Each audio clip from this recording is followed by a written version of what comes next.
We live in a world where attention is fragmented.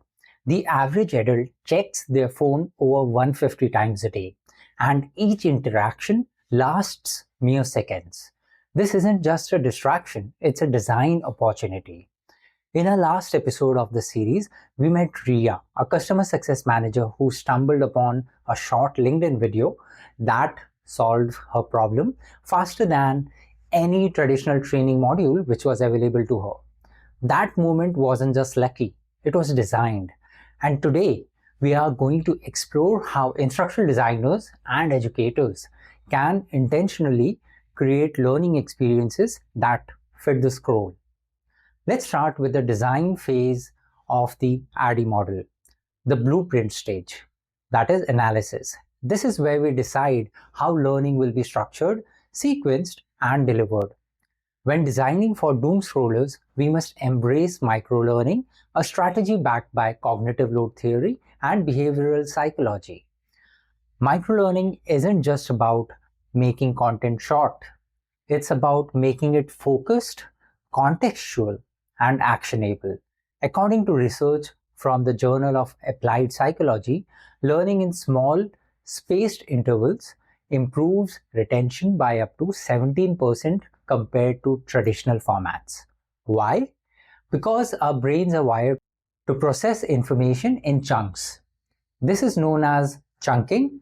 Principle is rooted in Miller's law, which suggests that an average person can hold 7 plus minus 2 items in their memory. So what does this mean for customer education and instructional design? Let's take a real-world example. A SaaS company noticed that users were underutilizing their analytics dashboard.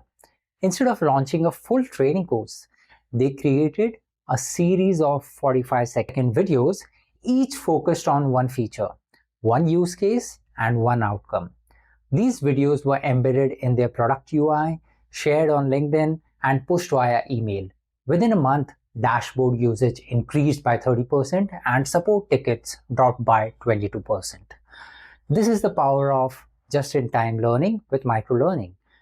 Delivering the right content at the right moment and in the right format. It's not just efficient, it's empathetic. It respects the learner's time and cognitive bandwidth. But designing for the scroll also means designing for mobile-first consumption. According to Statista, over 60% of e-learning content is now accessed via mobile devices. That means vertical video formats, captions for silent viewing, and visuals that communicate faster than text. Instructional designers must also consider visual hierarchy and information sent, the cues that guide learners to what is important. In scrollable environments, learners decide in milliseconds whether to engage or move on with your content. Your content must pass the thumb test. Is it engaging enough to stop the scroll? If yes, you have done a good job. And here is where storytelling returns.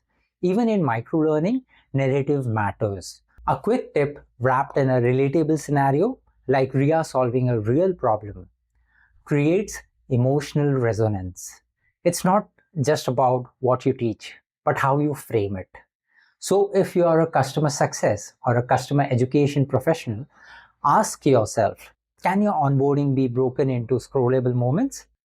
Can your help center include micro tutorials? Can your product updates be taught through short, story-driven reels? Because the future of learning isn't long form anymore. It's scroll form.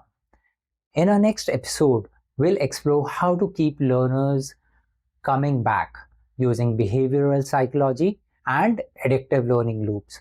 Because once you have designed for the scroll, you need to sustain the scroll of learning. Subscribe, share, and let's keep turning habits into learning. Thank you for watching this video.